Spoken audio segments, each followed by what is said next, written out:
The front of the fleet is 7 minutes ahead of the back of the fleet, and that is never going to change.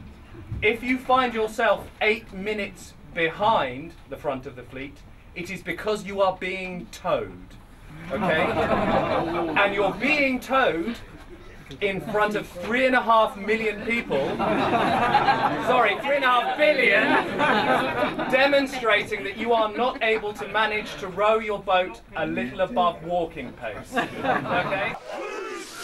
The Waka, the New Zealand war canoe with a crew from New Zealand, Canadian canoes from Canada, came from all over the world to take part. And we coordinate that very, very closely with the Maritime Coast Guard Agency.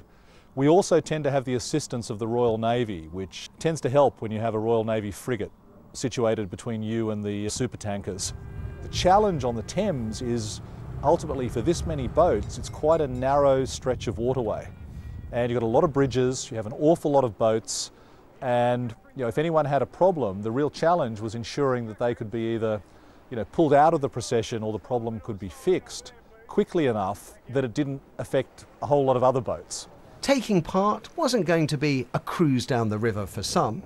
At the man-powered sections briefing, it was made very clear what would happen to them if they didn't row quick enough. As it turned out, it wasn't a rower whose worst nightmare occurred.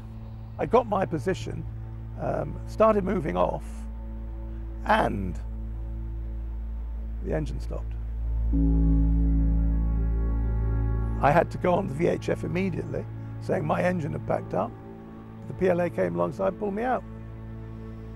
And that was the end of my pageant. Luckily, Madam was the only motorboat to conk out on the day.